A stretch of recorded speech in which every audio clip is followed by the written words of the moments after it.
and just really thankful to have a visiting scholar with us from the Netherlands. I'll tell you about Dirk here in a moment. And looking forward to a good discussion and a good dialogue on some of the quantitative sides of the approach towards servant leadership. So thanks for being here. Here's some background. Dirk Van Dierendonck is an associate professor of organizational behavior at the Rotterdam School of Management, Erasmus University in the Netherlands, one of the top 3 business schools in Europe. He's co-founder of the Erasmus Center for Leadership Studies. His primary research interest is servant leadership with specific attention to its influence on the flourishing of people within organizations. Currently, he is working on an international research program that focuses on the cross-cultural study of servant leadership within the global context. He co-edited with Kathleen Patterson the book Servant Leadership, Recent Developments in Theory and Research, to be published later this year by Palgrave. He also was the person who organized the first Global Servant Leadership Research Roundtable in the Netherlands, which I was thankful to attend after having an invitation, and that convened in 2008. And what I'd like to close with, as we introduce you, is a quote from Vincent van Gogh, the great Dutch artist. "You must grasp life at its depths," and that is exactly what our visiting scholar does. Thank you.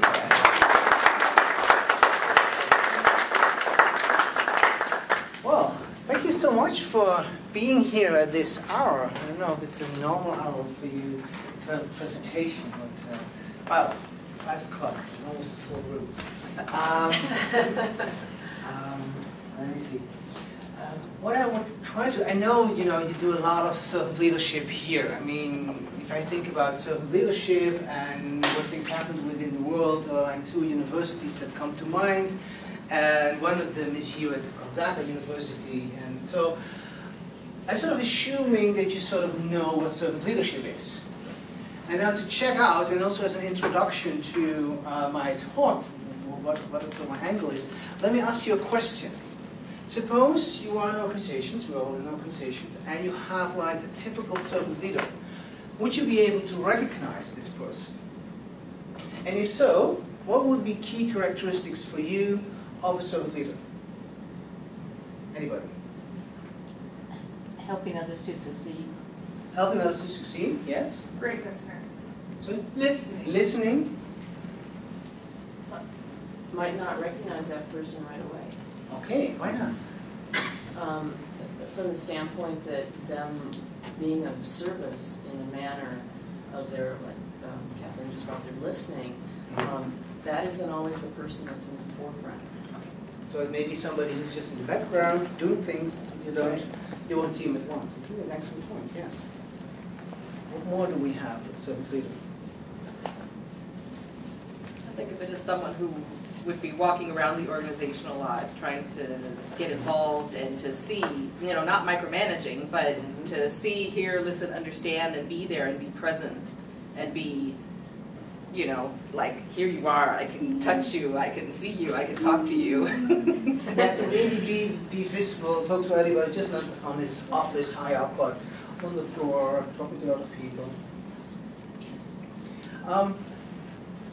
The challenge that I see is a lot of these things we can recognize, and some of the things we cannot recognize. If we even say, like, a servant leader may be somebody who's not directly visible, because it may be somebody behind somebody else, or who's more giving other people the floor, giving other people the ability to shine, it becomes very difficult to recognize it. But that's exactly where I'm coming from.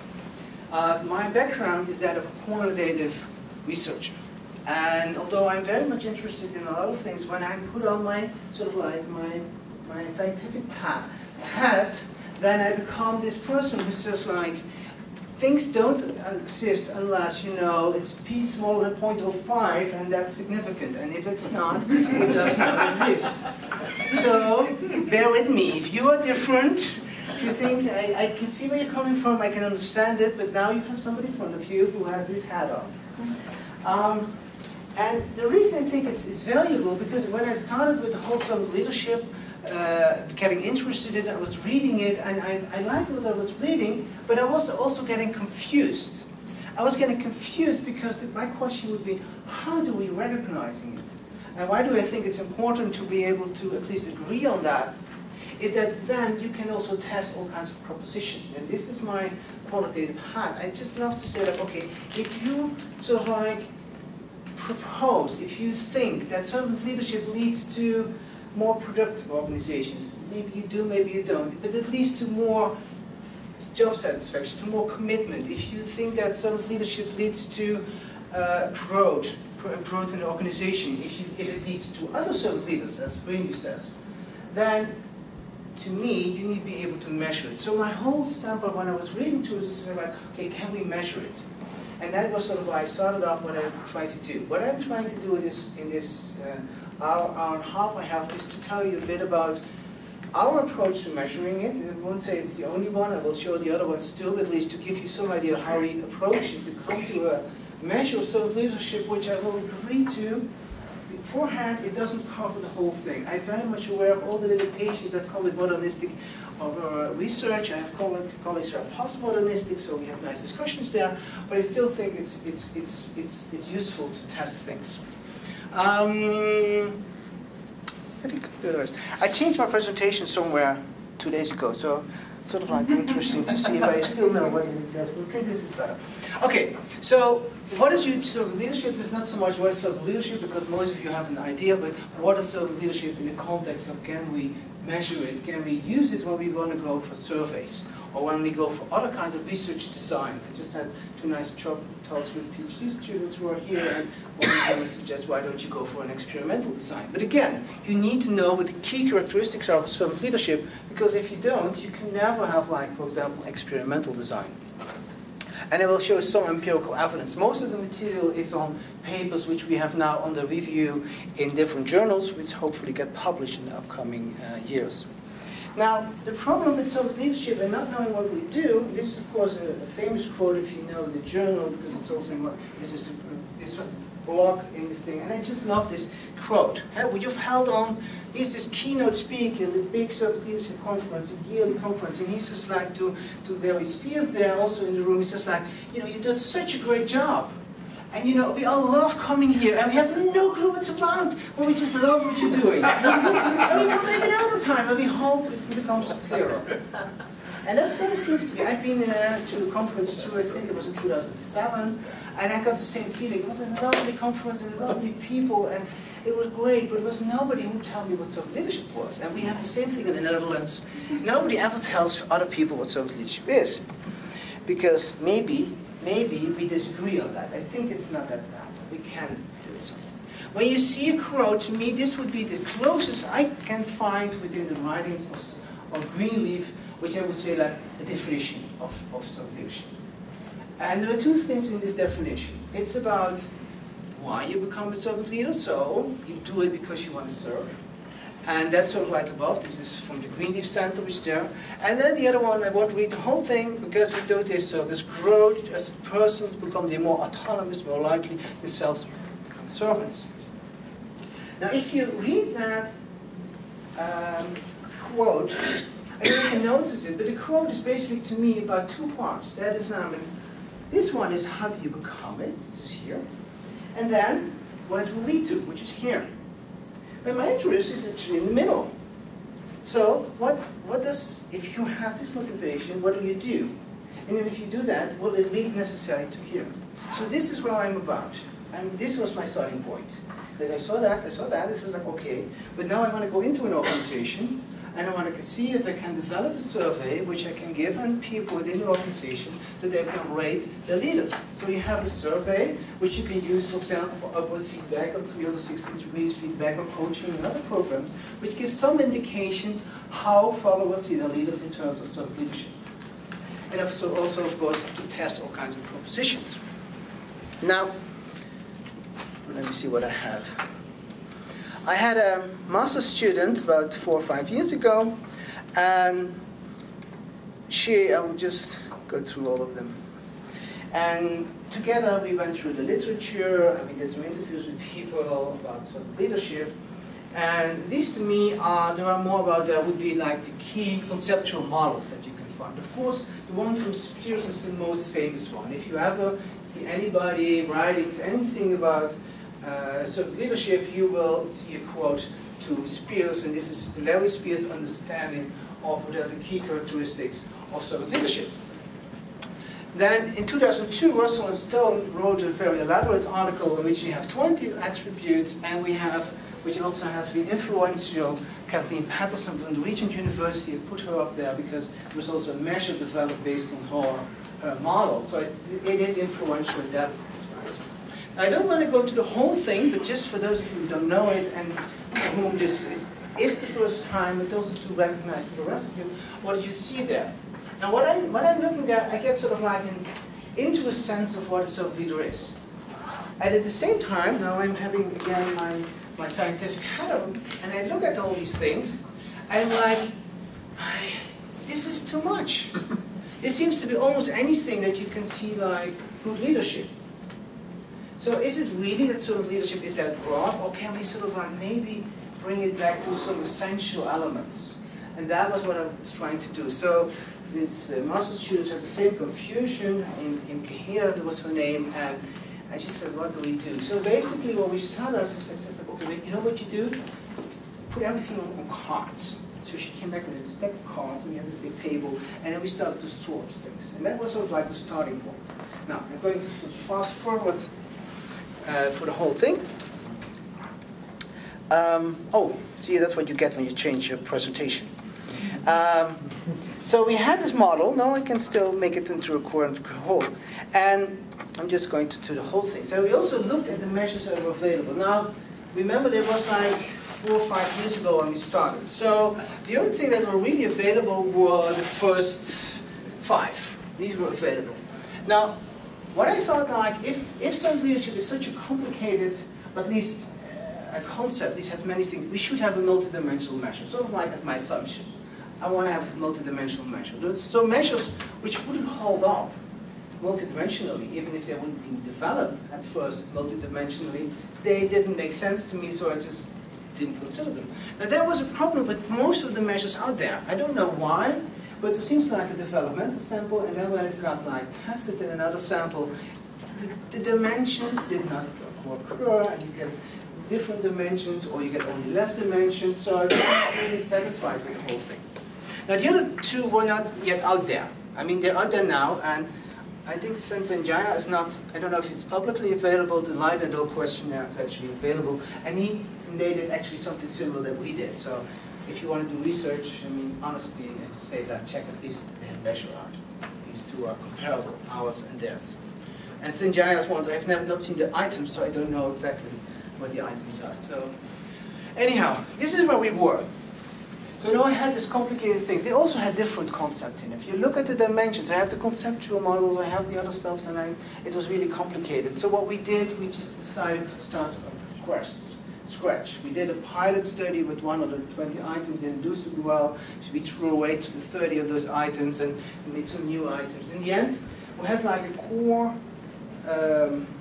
group of 99 items. We said, like, okay, we feel relatively confident that we have most of the behaviors that a follower would recognize sort of leadership are. And that was sort of like the starting point which I left part of the conceptual part and went into the more empirical part.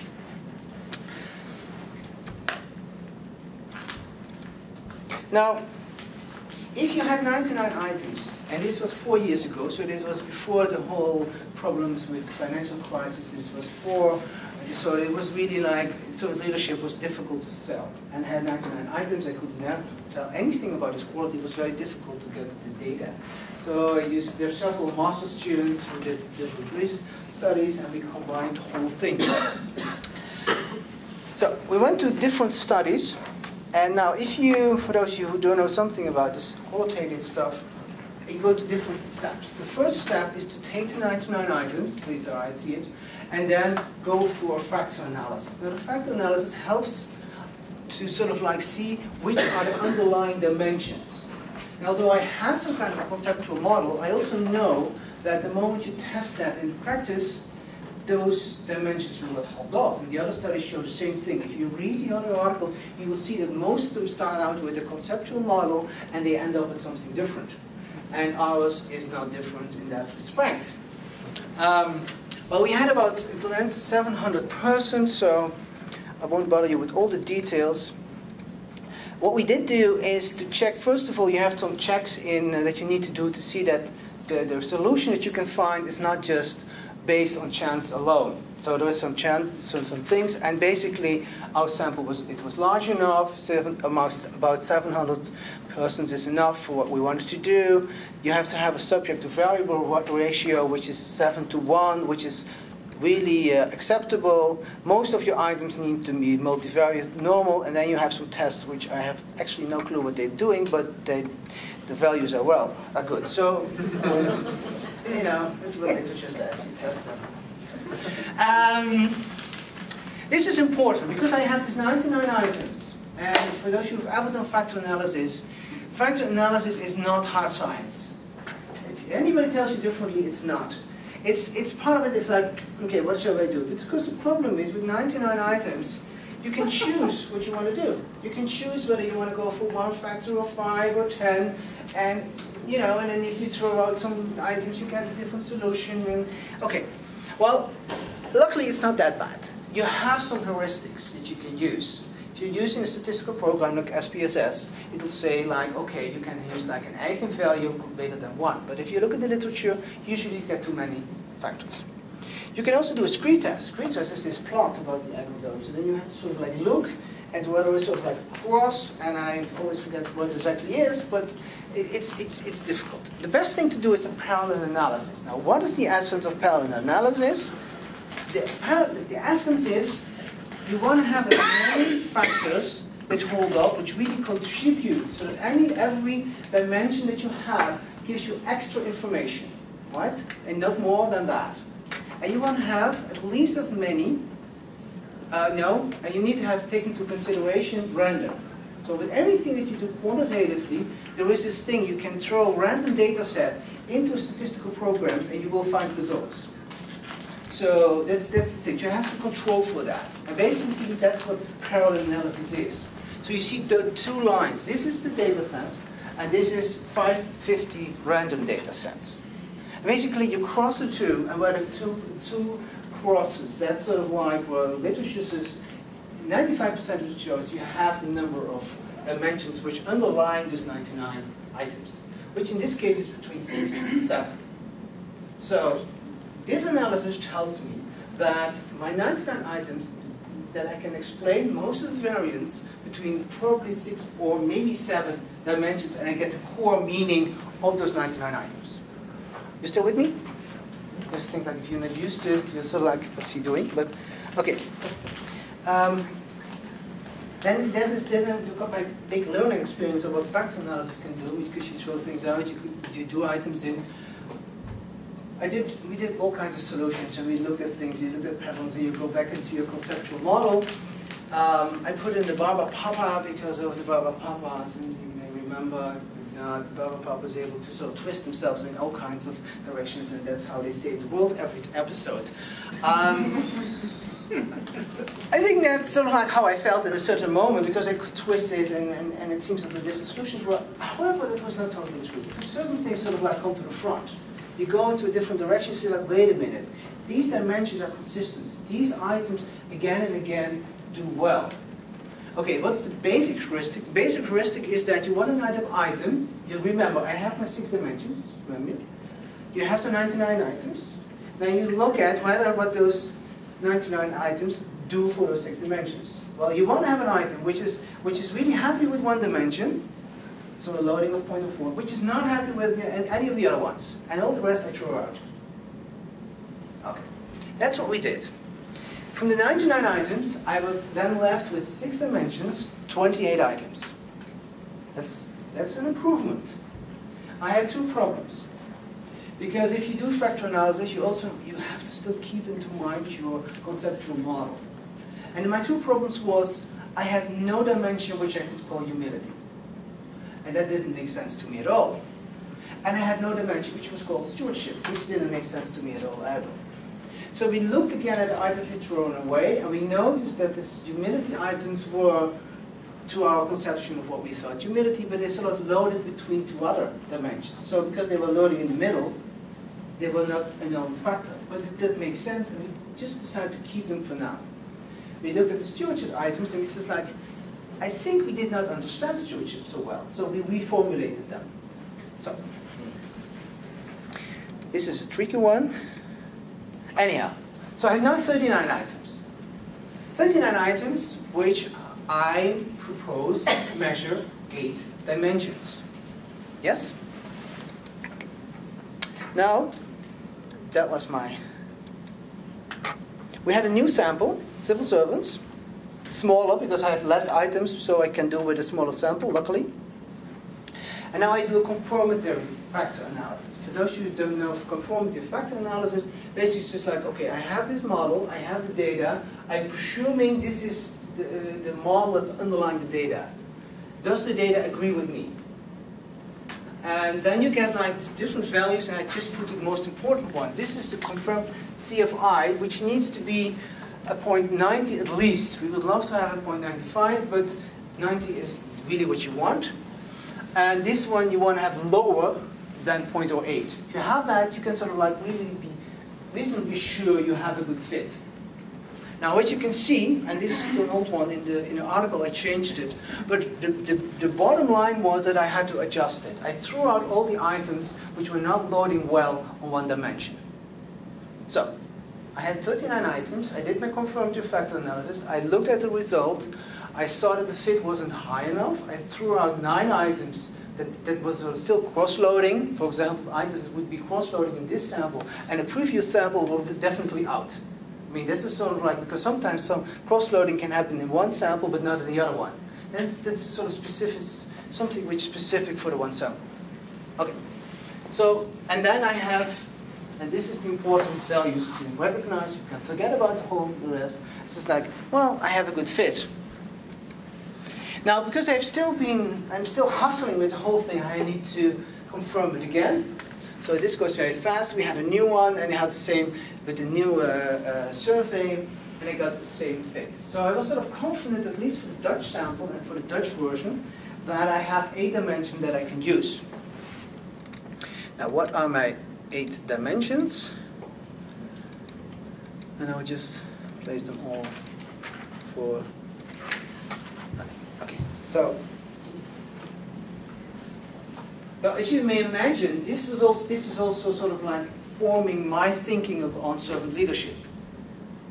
And it's different and it's related to what's out there, but it's sort of like the more I think about it, the more it started to make sense to me.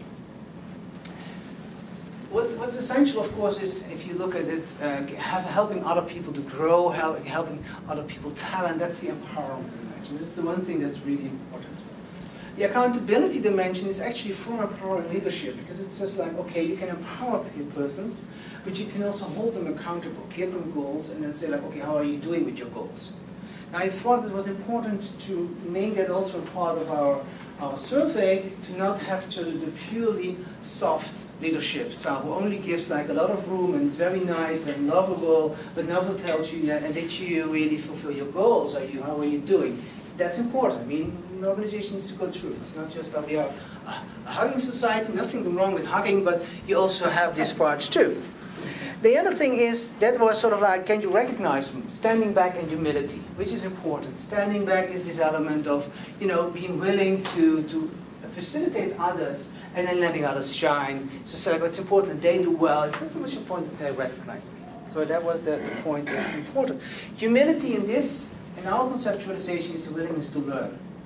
So the willingness to sort of acknowledge that you make errors. You don't know everything, and that sometimes you have it wrong. And this willingness to learn is important within this humility. I know there are different concepts out there. Authenticity, being you, in a sense, being willing to also show your emotions when appropriate, just being yourself. Courage, it's maybe a large word for only 2 items. I could also have called it risk-taking. I like courage more, but it's about the willingness that if you believe for something, that you go for it, even if you don't know if you have the support and the backing of your leader yourself. And the last one is forgiveness. This actually is negatively phrased because all the positive items dropped out. And this is the element that the leader, if something goes wrong, doesn't hold you grudges. It's sort of like I always have to remember Ally McBeal, and they go to the bathroom, I know that the restroom is called here, and it's just like, bygones. And in a sense, this is sort of like, okay, I know they screwed up, but okay, let's forget about it. I don't think it's the fullness of forgiveness. I mean, talk to Sean about this. He could sort of elaborate probably on it, but these are the items that stay there. And the last one, stewardship, this sort of long-term perspective, the taking care of the home. Now I have to remember, because I just had a talk with both PhD students, this is all the measures from the followers who are measuring the leader. To me, this is important. I think you can do it yourself. You can rate yourself as a servant leader, but to be truthful, I am, especially with servant leadership, I'm humble. Oh yeah, right. I don't know. There's also those things. I think I want to know those people, who are in your team. Let's ask them whether they think you're humble. So I really think it's important to both. We have data sets on both, but most of the data I'm presenting is like people who sort of what experience they have of leadership. I think that's how you should do it. I'm really talking fast, but I think I hold to the main thing, so I'll just forget about this one. Also to give time for questions. Now, in my introduction, Sean mentioned my cross-cultural interest, and I've been giving part of this presentation to other conferences, and yes, sometimes people come and say, what is interesting. And so I'm happy that we have a UK sample. We collected that ourselves. We were doing it, and we got it actually back from the journal. And it's just like, well, this is nice, but this is a Dutch sample. What about the UK? And happily we had that, so we added that one, and we had similar confirmatory factor analysis of results as in the Netherlands. We have an Italian sample, simply bigger by now, and the guy who does that, who got he got one of the awards. The Greenleaf Scholars Award. Yeah. The Greenleaf Scholars Award. And he found also great results, to my surprise. You're happily surprised. And we have something. I think this is data I've not seen. I've seen the Argentina data and the South Africa data at the moment. And here I got a confirmation 7 of the 8 dimensions. So, which is still pretty good.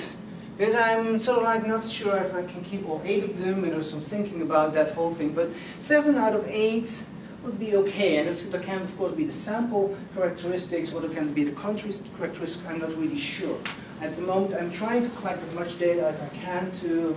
One of my goals is to see, if servant leadership, according to this survey, is measured, is sort of experienced in the same way, both in terms of course, the level, but also what's important, the factor structure and the factor loading. So you can do quite a bit of nice things when you have enough data, and that's being gathered at the moment. It's one of my goals for the coming year to collect that, get like a bug thing. So, but it looks promising. I thought maybe I add this one, because that's always a question. Because now we have this survey, and now coming back to what I just originally said. And wait a minute, I'm going to previous before I'm going to. Okay, now we have the survey, and I have some confidence in the survey. The big advantage for me is that now I can test certain things. I just don't have to rely on hearsay or somebody's impression. I can really give them a survey, and then I can test this survey. And here comes the P is smaller than 0.05. Had again, it's just like, okay, what is there really there? What can I test as the differences, or what can I test in relation to other predictors? This is some of the things I will be showing now. Now, one of the things that might be of interest, just I added it, I did it once. We always ask, of course, the gender of the respondents, people fill it out, but we also usually ask them, okay, what's the gender of the leader that you're filling this out?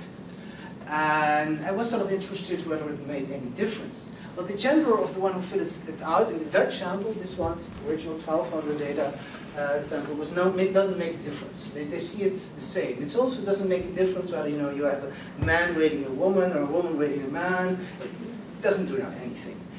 However,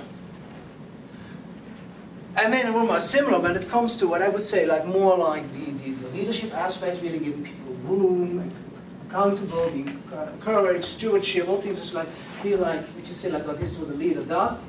But in this sample, at least, the women leaders are more authentic.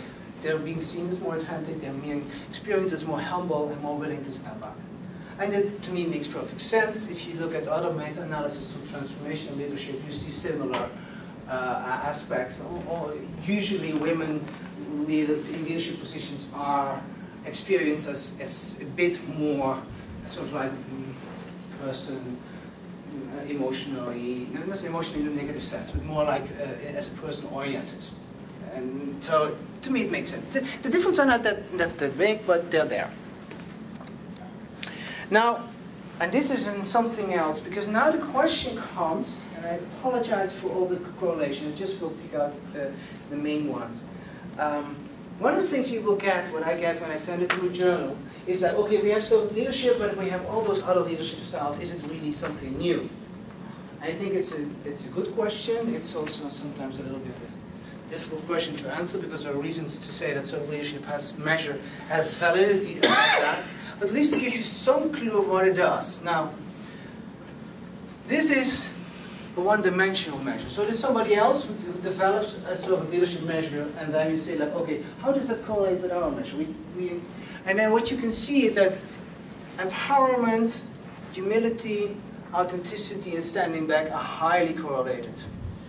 But you can also look at ethical leadership. Now, if you ever look at ethical leadership, this is the Brown and Trevino measure, you will see that ethical leadership, as it is operationalized, I should emphasize that, there is quite a bit of overlap with servant leadership. I would say there are some differences in the theory, but operationalization comes closer than the theory itself would be. But that's sometimes what you have, and you see it, because you see similar high correlations of 0.74 about, and humility especially, with 81. Then you have the LMX, sort of quality of the relationship that you have. Now, one of the things that I would suggest, if I would expect, that if you have a leader who's a high on servant leadership, that you also feel you have a good quality relationship with them. So I would expect high correlations, and I find them. Here again, and now this is also one of the reasons I'm really emphasizing the multi-dimensional measure. If you have a one-dimensional measure, you don't really know what is the most important correlation. Because now I can see that LMX is very strongly related to the empowerment, and to humility, and to authenticity in this specific sample. So it gives you some more aspects on what to go for, what to emphasize if you have different goals in your organizations. And transactional leadership, of course, we wouldn't expect high correlation. We don't find high correlation. Actually, the only thing that are mentionable is accountability, which makes sense. But although transactional leadership is a way of management, it's like, okay, you make a mistake, you get really punished. But part of that is accountability too. Accountability measures what positively framed, but of course the similarities. And the same thing with forgiveness. I mean, it's the other side of the coin, you know, the willingness to forgive, and when people make mistakes, is the other side of not, you know, really confronting them with errors.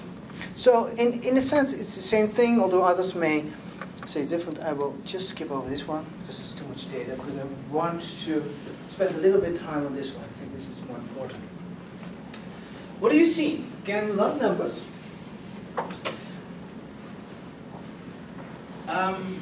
Now remember, I had about 7 samples, 1,200 persons. In different samples, we measured different leadership, other skills. Then we put them in a statistical program, Plus, and this has sort of magical ability to calculate a factor structure using missing value analysis. In that sense, to give you sort of like an underlying structure, a structure underlying all the dimensions that we have within our sample. That's what we do. And you can. So what is it that we measured? You already saw some of them. So the 8 are from my survey. Then I have the transformational leadership scale. And within different samples, we had the punishment, ethical leadership, charismatic leadership, LMX, and the one-dimensional sort of leadership scale. Now, why I sort of like this and why it's helping me to start to understand about something about sort of leadership, and something that I think is a strength of the measure, of our measure, is that, as you may see, that most of the transformational leadership is here. And it's also related strongly to charismatic leadership and to the quality of the LMX. And that is where you see part of the dimensions of the model. So these aspects of transformational leadership, and if you look at transformational, it makes sense. I mean, transformational leadership has elements which are related to some leadership. I mean, okay. You have the empowerment, you have accountability, and you have stewardship as strong elements. So these are all very much the leadership aspect. When I talk about, you sort of make a difference between sort of like the more leadership aspect of the servant leadership aspect and more the servant, the people aspect. And this is the second one. And here you see that only supportive leadership, sent, is related to that one strongly. You see ethical, 0.55, and this servant leadership. And you see that's related to standing back, humility, and authenticity. So this is sort of like this subdivision that I see underlying the measure, but I also sort of start to believe that it's underlying part of sort of leadership as it's being experienced by people within the organizations. Now the forgiveness is something different, and I'm even considering really putting it as a different issue, but I think I have some data that I will show you why I think it's so. Because it was the one dimension, those three items that were left over really strongly together, they also do different things. It's also a different dimension. Forgiveness is something, it's not something that's in your usual practice of a leader. Let's keep it like that. And that's what you see here, too. And so it doesn't, but on the other hand, you can also see, and I also see with other one, that's a very interesting area of research. Because you are sure to do something, or you study something, which is different than everything else that's out there. Now, and this is what I added 2 days ago, when I was considering about it. One thing I did last year, now to the right you see my measure. And at the top, if you can see it, is all the other sort of leadership measures that are out there.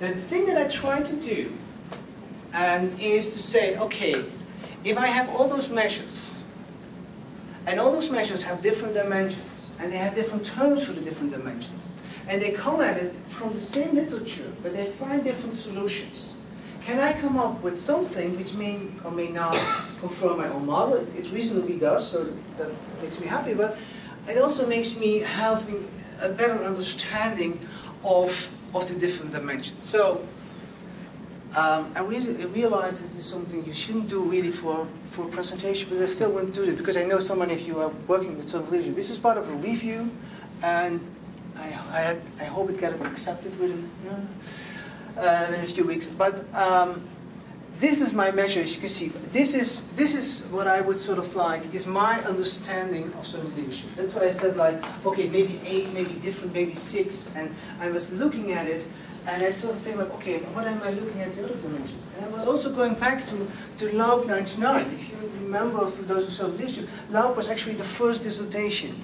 He had this dissertation. I think still the conceptual framework makes sense. But he writes in his dissertation, he's just one dimension. I'm still wondering what he did. I'm still, thinking about sending him an email one of these days and saying, give me your data, because you must be able to differentiate those 6 dimensions because they make sense. Anyhow, if I look at the whole thing and I try to place them in different corners, and I know, you make choices as an author, this is what I see as, to me, core servant leadership behavior within organizations. If I just take the conceptual models and I take the measures that have been built out of it, and see what's the commonality out of it. And I know I don't have everything, but that's what you do. You have to make choices. So my definition of servant leadership is actually here. That is what you should focus on. And I've repeated these things at the same time, so you'll probably see. My definition is that a servant leader is somebody who empowers and develops people. This is key. There's nothing else that's very important. That's what you do.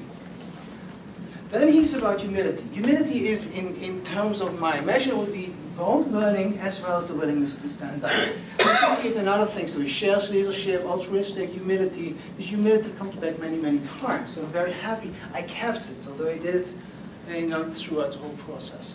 Authenticity is something you see less. You can see that, for example, in these 3 measures, this is where Boutron, Beadle, Dennison, Bucania, and Delight, they don't do anything with authenticity.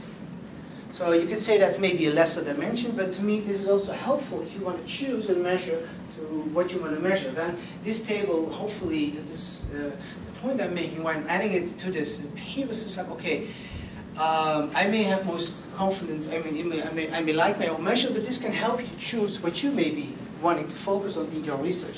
Interpersonal acceptance. This is the term I'm using because forgiveness alone wasn't enough. I was sort of searching for a way to also have this empathy in it.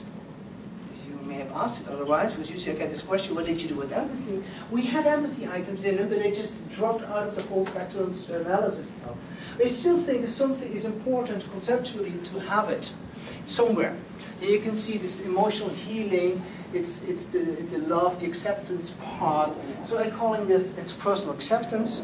Actually, quite term that I Googled it like 2 weeks ago, and I realized, and maybe you know that because of your background as a clinical psychologist, it's actually a whole area of research within parent-children research, and it's about really parents who accept the children for what they are.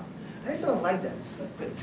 So I think that's what they do too. But they don't do, they only think, this is what I also think, this is to provide direction. As you can see, Lab also had that. So I'm still surprised about this measure. I still like this measure. Maybe something about how he measured it. Because they make really very much sense. I put courage, accountability here. So this is that you really also do, and this is stewardship.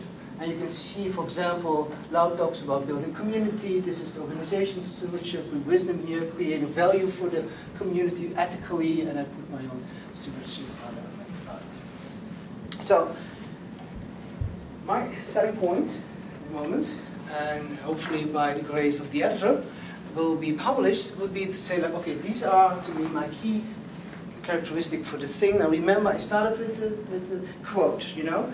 This is the motivation. I know the motivation is important too, in doing research about that thing, but I wasn't interested in that at first. And I was sort of like going in the outcome, and I was interested in the thing in the middle. This is my definition of the part in the middle. And then you have different measures to measure it, and well. Okay. Any questions so far?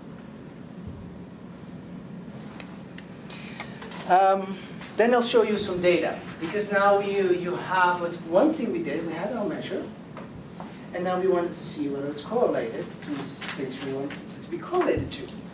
Now, this is a general well-being measure, which is on life itself. Now, the whole you experience, your leader doesn't really relate, at least in the Netherlands, strongly how your well-being in general in life is. It's maybe a Dutch thing, I'm not sure, but it's not really strong.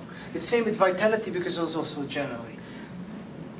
The largest correlations are actually with engagement, this is job engagement, and with job satisfaction. And you can see the job. I also have another data set, which was the UK data. There we had organizational commitment, and the correlations are actually higher. So the more you get to sort of effective measurement of things related to organizations, the stronger the correlations are. This is our measure, this has all the other measures. If there's one thing out there, we know that. If you want to do another research, don't do that anymore, because we already know that. Start studying other things. Other outcomes, are mediating processes, other moderators, that's what we need. We know it's related to job satisfaction and organizational commitment. One of the things that I think is important, when we had only a small sample, which is not enough for an article, but enough for at least for the presentation, is this. Because, again, now I have this measure. So I have people fill out a questionnaire about their leader. Then I have the leader fill out a questionnaire about this person. And so I get an impression of their self-leadership, and I get an impression about their career potential. That's what they ask me. That's what they have to rate. So it's that we have this just advantage is not just the same person fills in both samples. Of course, there's an interrelatedness. These are the followers. They talk to each other. They do things together. I know. Anyhow, this is sort of like, but the results are sort of in line with what I would expect. It does make sense. I don't find it with all of them. But at least, so for example, accountability is related to leadership potential. What does it mean? It means that a leader who sees leadership potential in a person, that person experiences that he's being held more accountable, which probably means he gets more responsibility. This is a yes. So a leader, it's usually what we do. You see somebody is good, so you give them material. It says, how are you doing? You know, because you trust this person. And that's apparently what's happening in this company. Big worldwide company, by the way. It's not just German. It's a German company, but the sample is worldwide. Humility related to involved performance. So if you have a leader who's willing to learn, and the leader sees you as somebody who's willing to do more than just your job description is. And forgiveness. Now, this is an interesting one because it's negatively related. And normally we would say that, okay, forgiveness is part of servant leadership, so if you have a forgiving leader, you will also be probably positive and do all kinds of positive things. Not so. And now this is why I said it's a different thing. Forgiveness does something different. And I think it's because when you need forgiveness, you screw up. So, it's probably the person, not the persons who do well. They don't experience forgiveness. Why? Because if you do well, why would you be forgiven? Right? Now, but if you're not doing well and you're doing wrong things, then the question comes, okay, and do you have a leader who's willing to, give you the space? And that's my explanation for this one, but I think it's something which warrants more research. The thing is, I found a similar negative correlation in a different sample with a different outcome. So that sort of like strengthens my feeling with the importance of forgiveness. What you can also see, without going to everything, this is a different study, that humility is again important. Now again, if you do this sort of quantitative studies, you don't want to have results from one study. You want something which you can find again and again. The one thing I'm finding several times in different studies is the empowerment element, which is here, which I can have in other studies, which I will show, and humility. These things come back. So it seems that when it comes to relating the sort of leadership to outcome variables, that these are important. And especially this humility aspect. Having a leader who doesn't know that he knows, he acknowledges he doesn't know anything, who's willing to learn himself, who has this learning approach, seems to be very important in this respect. What is civic virtue? How are you defining that? Civic virtue, what is this one? Let's see. In role behavior is doing more than you are being told. Civic virtue is probably being, I would say being a good employee. That's the best thing to do. So really having values and showing that you care, that sort of thing. That's sort of civic virtue, I think. I think if it looks like this was a comparison with the organizational citizenship behavior measure. Same setup. I did went quick. Thank you. Yes. Right. So if I remember a little bit about that, I recall just as a stupid example. If you're in the department store and there's a piece of clothing lying on the floor, you pick it up and hang it up. That's an example of civic virtues, doing things that are not necessarily expected of you, but you do it because you care. Yeah. Or for example, there's a new colleague coming and you're willing to help that colleague. Just not because they asked you to, your boss asked you, because you feel it's, you do that. And so forgiveness would be negatively correlated because the person that doesn't do that as much would need more forgiveness. Yes. Okay. That's my explanation, but I'm not really sure. Yes. This is one of these things with that. I have two different samples, and I find the same negative correlation. So, I don't know. Okay. Anyhow, because, did I? Now, we have some more data, but we're still analyzing it. But there's something that was interesting too, is, okay, now I have servant leadership, and I want to go to this direction too. Now, I have with me only one data for that one. This is also saying, okay, what does it take? Now, remember, we're talking about the servant leader would be somebody who has his need to serve. So you may have this motivation to lead. That would be my thing that does still exist. But it comes from the need to serve. Now, the first thing to test that, one way to test that, I don't think it's the same thing, is agreeableness. Why agreeableness? Because agreeableness has to do, is this part of the big five, which is related to being friendly and open, and so it's not the same, but at least it gives you some aspects, and you see that it actually does. And there's a second study out there with a different measure, which also shows that from the big five, this is the one that probably correlates highest. So people who are more agreeable as a person, because they figured out about themselves, they're being rated by their followers as being more forgiving, giving more empowerment, being more humble, and showing more stewardship. Right? So it's not both themselves. I see myself as more agreeable, and others see me as a stronger servant leader. From the big five, that is what does well in this South Africa sample. Now, this is the last study I will do. Probably full. Humility. As I said, humility seems to come back, at least the way we measure it, as an important aspect of some when it comes down to the outcome variables that we had. Now, I've showed it with organizational citizenship, behavior, and career potential things which differently. It was also one of those that was not as high as empowerment, but reasonably high correlated with job satisfaction, and organizational commitment. Now, but what about more hard outcome data? Now, I teach in my undergraduate program. I teach courses in research management, and we did the research. There were about 700 students in that class.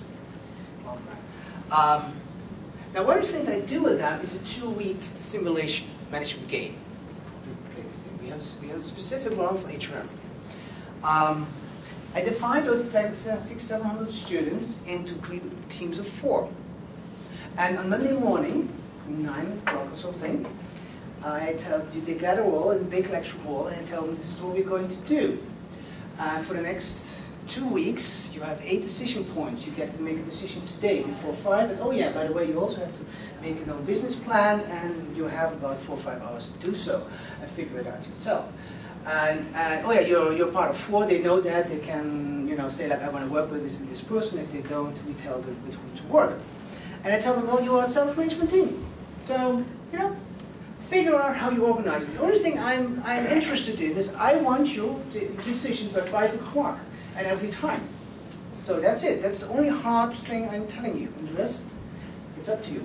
It's not totally true. We have computer rooms, and they come there and they have specific hours, and we go there and we answer questions. But basically, they're on their own. So they get to make decisions, and they get the results. And one of the things that we also do is to keep them involved for 8 weeks. But these are business school students. And one of the things I learned when I moved from psychology to business school students is that psychology students may be interested in something because they're interested in theory. Not so for business school students. They are interested when it has some kind of practical value. Or what you also can do is make a competition out of it. It works very well. So I have rankings, and that works very good. At a certain moment, they're only working on, well, how can I make the right decisions to get high into the rankings? But it gets them to it, and it works. So for this, so they're really involved. Most of them are really involved with it. I can see that. I can see them too. Now, this is part of Inge Nuit's dissertation thesis that she did, because she did the research. She got a dissertation, a PhD in December. What she actually did was to say, like, okay, we have all those teams, and one of the things that we did in teams is ask them in the end. We asked them the question at the beginning, and we asked them Sophie at the beginning and one at the end. And we'll only be using for this presentation some of the data at the end. One of the things that we asked them, like, okay, is within this team somebody you consider a leader? And it can be you. You can say, I was the leader. We're fine with that, because, you know, if you're a peer, you're a leader. Okay. Okay, she went through all this data and to sort of make some kind of a yogurt out of it. I don't know, something out of it. And she says, like, at a certain moment she came and says, like, Dirk, I think this makes sense. I think if I look at the data, I can make it into 3 groups. That is, I can see that there are teams, these are the debated teams, where nobody agrees who's the leader. You know, he says, you're the leader, and he says, I'm the leader, so there's no agreement. That's what we call the debated teams. Then we have another group of 4, but at least 2 or 3 say, like, you know, Patrick or something is the leader. Patrick says, yes, I'm the leader. Great. So they agree about something. You know, maybe there may be one who disagrees, but you get about 3 or 4 of the group teams, including the person himself, is like, there's a clear leadership here. That's a coherent team. And then we have something which we tentatively call servant leadership team, because this is the group where the other fellow members is like, you know, Patrick is the leader, but Patrick doesn't think he's the leader. He points to somebody else. So we call that the servant team. Of course, we call it because the results were nice, but it's how it works. But it does work out well, and because you can see, you know, if you start, this is the beginning. Now remember, this is the data that the software program returns to them. So I have nothing to do with that. It's just a software program. This would be, so it would be 4 people teams, and so the green line would be 3 people would say, Susan is the leader, and Susan says, I'm not the leader. No, it's just like, you know, Jack was the leader. Right, but so basically, if the 3 are saying that person is the leader, and this person saying I'm not the leader. Yes. They're only 4-person teams? Yes, they're 4-person teams. And in the coherent, it'll be, I say I'm the leader, and 2 other people said I was the leader, or 2 or 3 other people said I was the leader. Yes. Yeah, and then the other was just too diversified in the red. Yeah. So I agree. There are some decisions you make that also. It makes sense though. It makes sense, but reviews also sort of heckle us with this one. But anyhow, will probably get published somewhere because the results really make sense. I can feel my frustration. Anyhow, what you can see here at the beginning is the debated teams do very well after the first run. So on Tuesday they are as happy as it can be. And maybe there's something there, because of course I measure it at the end, but they just sort of keep dropping. So if you have no leadership, then they don't do much. And I think these are those groups, because I've seen most of them, that just one of them comes and he fills out things, and sometimes I have somebody at the 8th time point, and he comes and asks me, sir, how do I need to log in? And I'm like, how do you mean? Don't you talk to you? Did you never been? No, yeah, my classmates did that. Okay, that's that one. So, that. The other ones they're doing reasonably well. They're being able to hold their ground.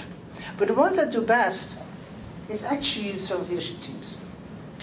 And this is nice, but this was not the only thing, because what we also did at the end, we asked them to rate the leader. Now, we didn't have our measures, so we had some previous measure which we had items of empowerment and empathy and humility. Humility was related to how we measured in our measure now. Now, the nicest result was this one. Now, remember, we had 3 groups of students, three teams. One of them is debated, so there's no clear leadership structure, so we throw them out. I'm left with 2 groups. 2 groups where I have coherent leadership styles, and a group which we call, for the sake of today, I'm doing servant leadership. So this is the coherent, this is the servant, and then we rate them on humility. And what you then see is the following. This is low humility. And the green one is the high humility. So it seems that the best teams, oh wait a minute, I have to explain something else. What I show you until now, so it's a complicated study, was that the study results within the simulation itself. And here's some. They also had to add in reports. In the beginning, they had to have a management audit halfway, and they had like an end report at the end. These are being rated by 2 or 3 of my PhD students, and they're rated, and then they get a grade overall. And so it's their overall how they're doing. So the team can do relatively badly on simulation, but if in their reports they show that they understood why they screwed up, and they used the theory which I expect them to use, they can still have a high grade. And that's of course what counts in the end, because this is a grade which counts to the end grade of the whole course. That is what you see there. Yeah? Okay. And here you see, so this is the final grade, and we control for the average grade they had for the HR exam itself. So we control for knowledge of HRM, and I control also for the average grade until this course. So the only thing that I'm left is now how they're behaving as a team, at least as close as I can get it. And then you see that these teams, where you have a leader who doesn't consider himself so much as a leader, but shows a certain sense of humility, is this willingness to learn. That's why the picture at the beginning is this willingness to facilitate people. That are the teams that are doing well, and these are the teams that have the highest grades. And I like that because you even see it when I give them a little prize at the end, and usually between 4 or 5 years, the team that wins usually is a team that I've been seeing frequently in the classroom. It's sort of like this team which collaborates, which I see you ask a lot of questions. So they really have this learning attitude, and it seems that this pays off. So.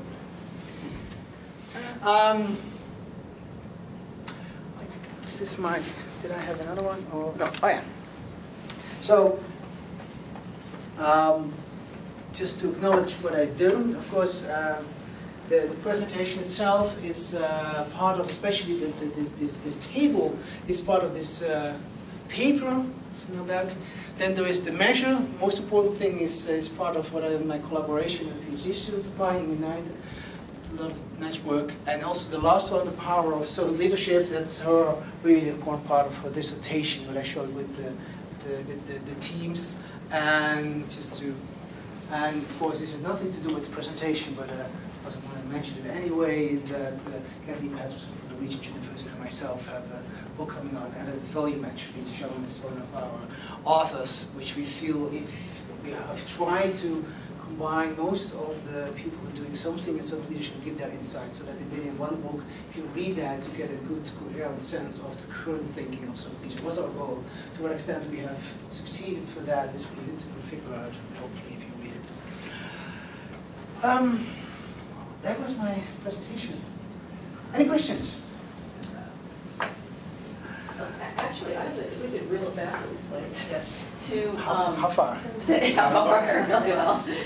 The forgiveness piece and when you mentioned about that being related to, or that coming out as, showing up as it's related to a negative thought.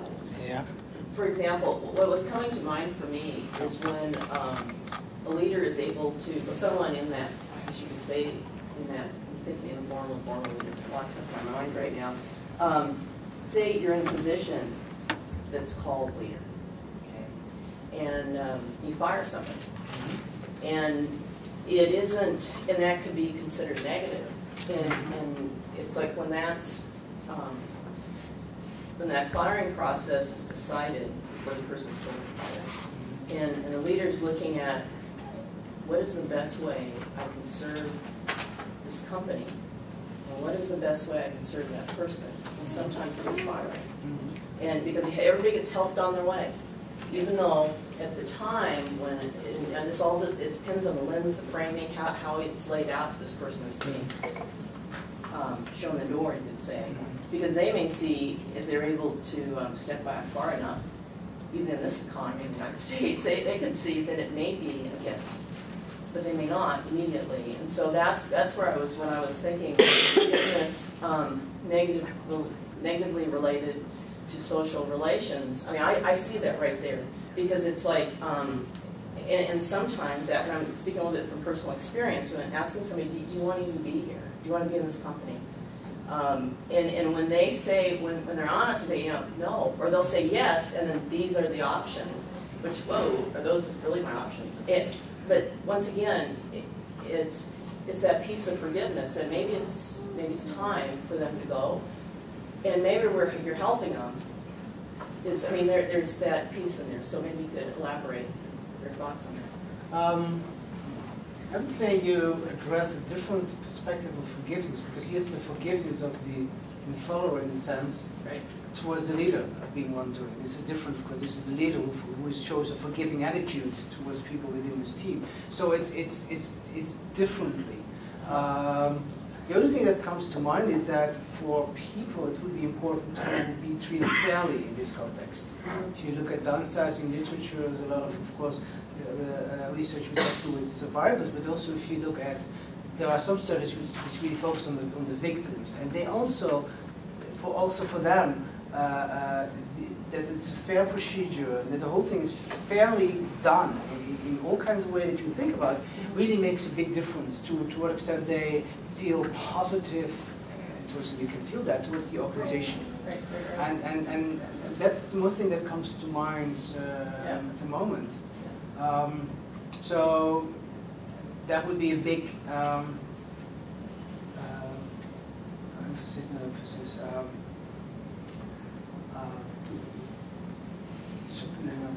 My English is going. And for organizations, it's important that they really do it in a fair process in that respect. Because it's very difficult, because you are in a victim position. I think it's very difficult for persons to show that sort of attitude with more forgiveness and acceptance of the whole thing. But in an organization which has this fair procedure, for which it's clear why it's being done, makes a lot of a difference. I did with a colleague a meta-analysis on research within downsizing context between fairness and organizational commitment. And one of the things that makes a difference is the reason for the downsizing. If you have a downsizing which you do just for profit, which we call it, so you're just doing it because you want to have the shareholders go well, then it becomes very difficult. But if you do it because it's you don't have a choice, this is what you need to do to have the organization survive, then the acceptance, and you can see that in the higher correlations, is also stronger. So I can see that aspect. So that would be important.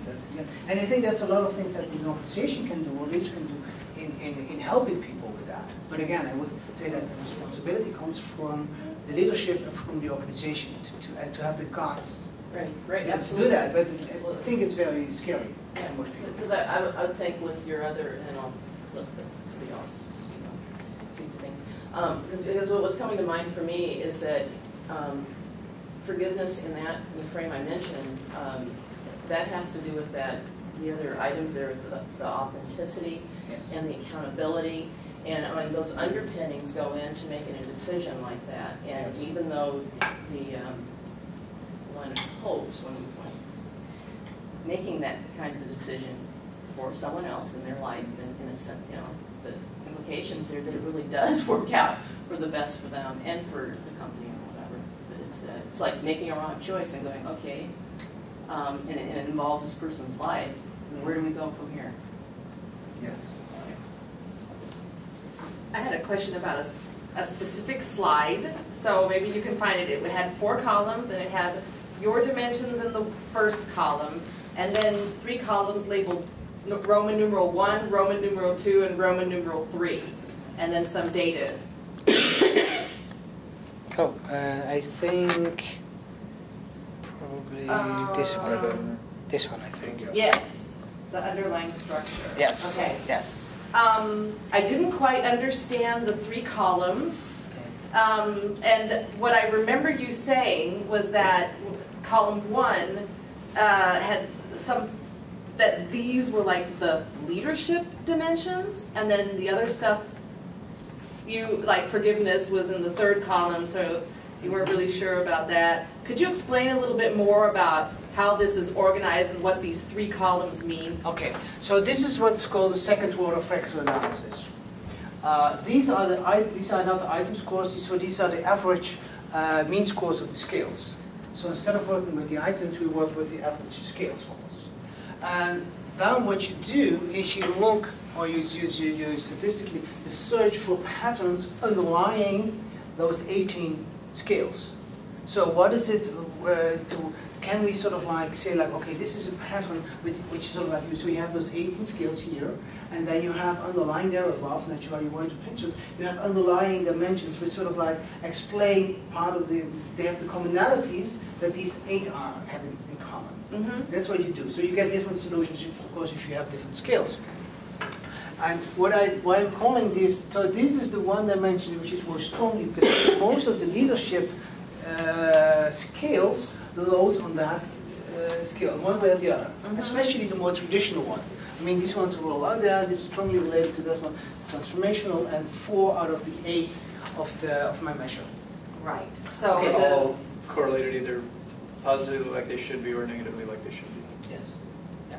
So to me, that sort of like, because you have the correlations, but this gives something a sense of the underlying structure.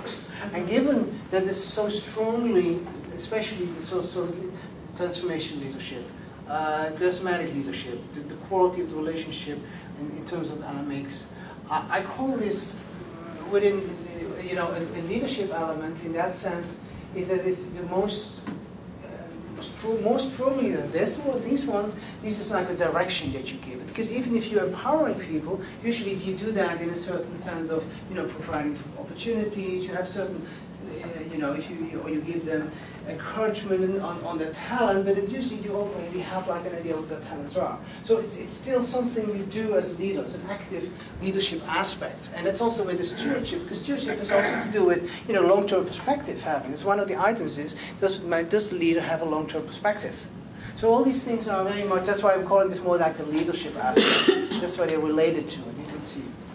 This would be more like maybe the servant aspect or the people aspect. We're sort of like searching for a right term. I don't really have them, and I'm not 100% sure what the latest was that we have in the paper, but because you can see that it's a supportive element here.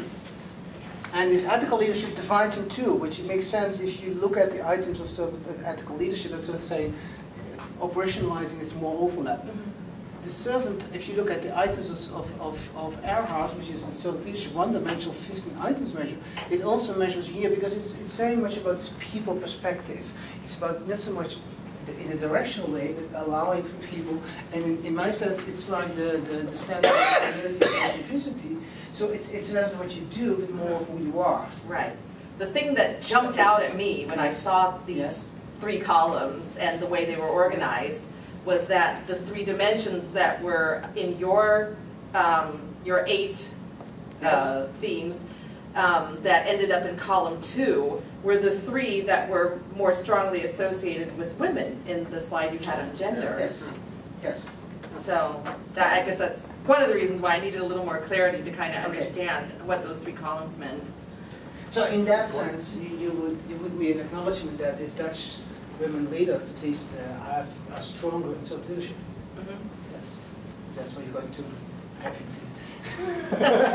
I will stick that in my dissertation. Yeah, it's not in the paper.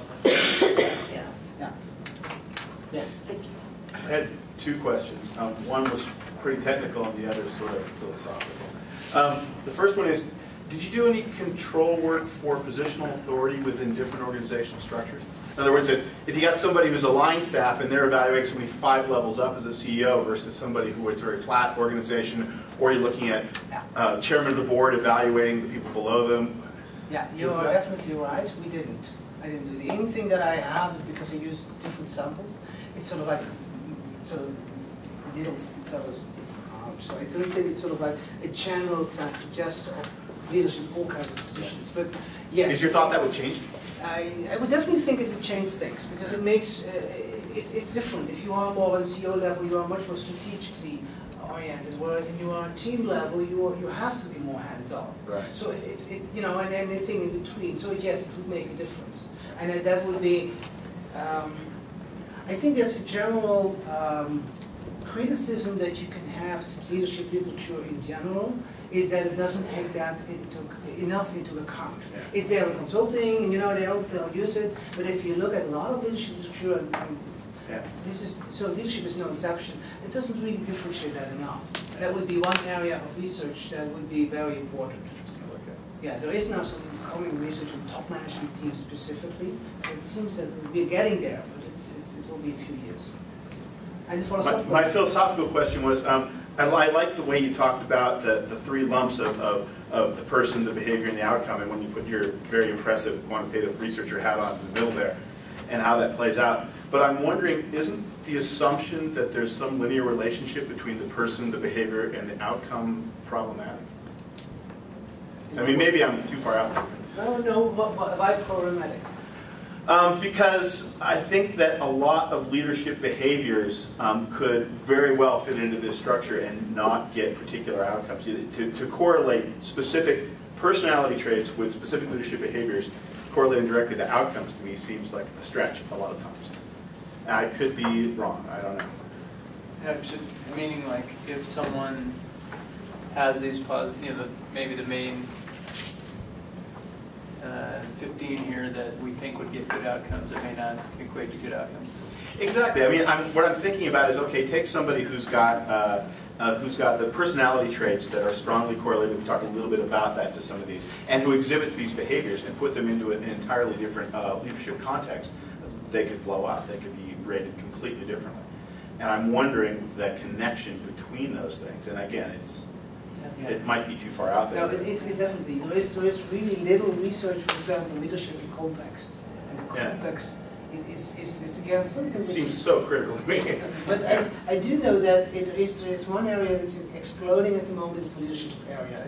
Within the last 2-3 years, you see like so many more people going into it. So I would guess that we will be 3-4 years from now, a lot of these questions will be, at least part of it will be answered. I can only say that, yes, context makes a difference. Yeah. And for example, you can say like, okay, in different countries, one of the reasons cross-cultural research is important is like, I would argue that you need like a low power values to be a servant leader. Others might disagree, but I think that if you go from servant leadership as somebody who's like really on a similar level, then it's easier to be a servant leader if you have relatively a culture of low power distance. Right. But however, you can also argue the other way around. It's just like if you already have low power distance, you don't need to bother with servant leadership anymore. But you need to very much in a high power distance because they can learn about that and because it balances them out. Yeah. So it really depends on your angle where you go for. But it would make a difference, absolutely. Yeah. Yes. Thank you.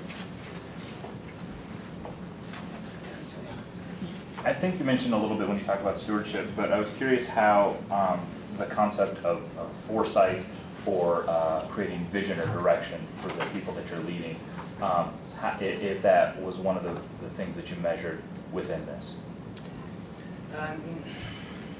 One thing that happened in the whole process is that the direct link to Spear's 10 dimensions is sometimes hard to make. Sure. It's there, but it's not directly there. So for that, and the only thing I would say like foresight, it's mostly related to the stewardship in my measure, because it's also about the long term, because one of the things about having a long term perspective. Right. So that would be important. And it might be part of empowerment, because empowerment it has something to do with giving space and knowing what you want and seeing whether you will want to go to. But it's mostly why I think it's important to have like accountability and stewardship in the whole thing, and maybe also the courage in that sense, because if you have a leader who is willing to take risks and do things, it might be related to the foresight and seeing what is necessary and willing to do what needs to be done. So it's there, but it's not directly there. And that's also one thing that happens. You sort of like, you reduce. So you have to be, yeah, that's something to be aware of. But that's the only way I know you can measure it. I was just wondering, I'm assuming there's a strong sense of ethics in your model or your conceptualization. In which of the dimensions does that play out, or does it? It depends how you define ethics. Doing the right thing, say. Because it's not directly there. That's what I wondered. Yes, no, it's not directly there. And the reason has to do with, first of all, my focus as a more organizational psychologist, so I was more thinking about what somebody does and formulating in that sense. I'm also hesitant to do it because when you add yes, I know that some leadership is related to ethical things, but ethical leadership can also be very much value-oriented. Do this, don't do so. And what, in my perspective, is important, my understanding of leadership, is that you see this other person for what the person is and trying to give them the space or the support that's needed. The question about downsizing, it can be that it's better for you to go to an organization, to go out of an organization, can be the best solution. I don't know if I would recommend it to anybody at this moment, given the economic situation. But I mean, even let alone. So it's more. I think it's there, but it's not explicitly there. The ethical aspect. It doesn't ask about it. Other measures actually do that stronger. I would say. You can see it. That's if you. Okay, if we can find it. Have it more explicitly. Where do I have? Oh yeah.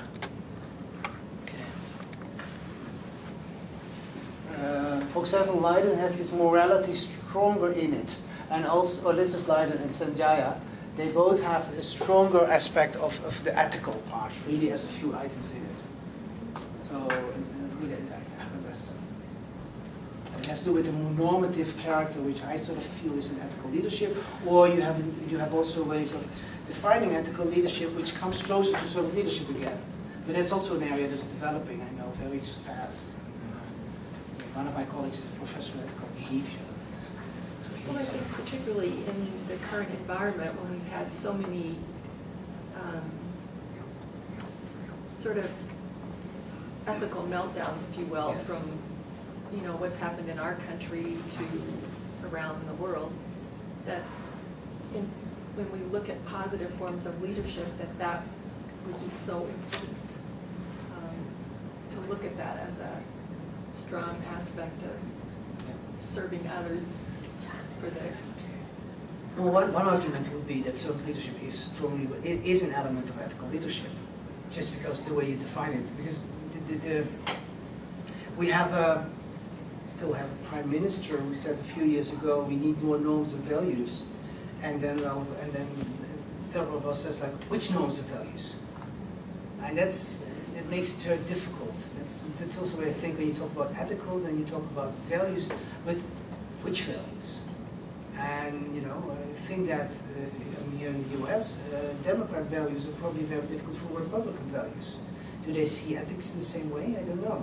Maybe they do, if they would really be able to cross boundaries. Maybe. to me, it's a process. I don't know. It's something I was just curious about, bringing up the ethics part and like the different lenses. It's like Republican, Democrat here in the United States. Yes. And what does that mean? What does that mean? But we'll go there.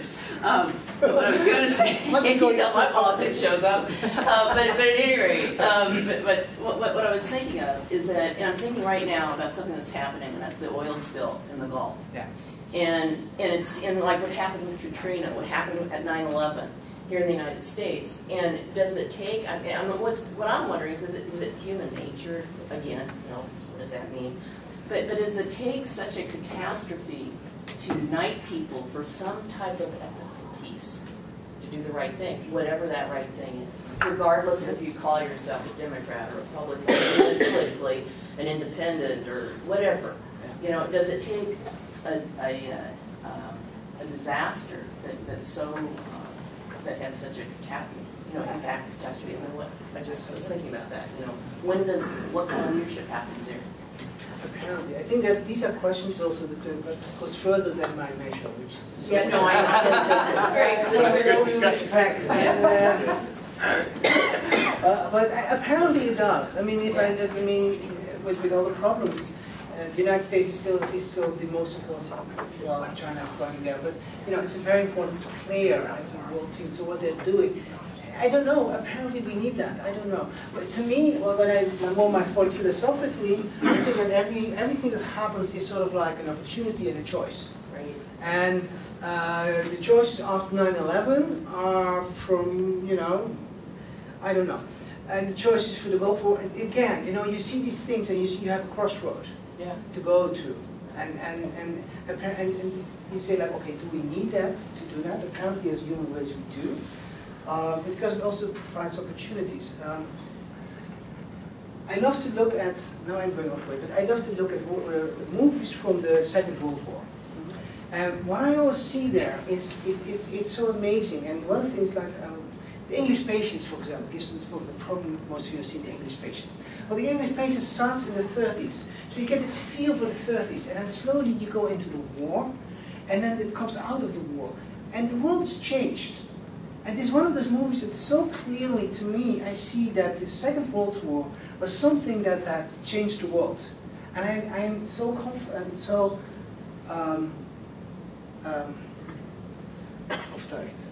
convinced that what we have been being able to do in Europe at the moment, and hopefully we can keep it with the problems we have with Europe, is that we have peace which we have never had before.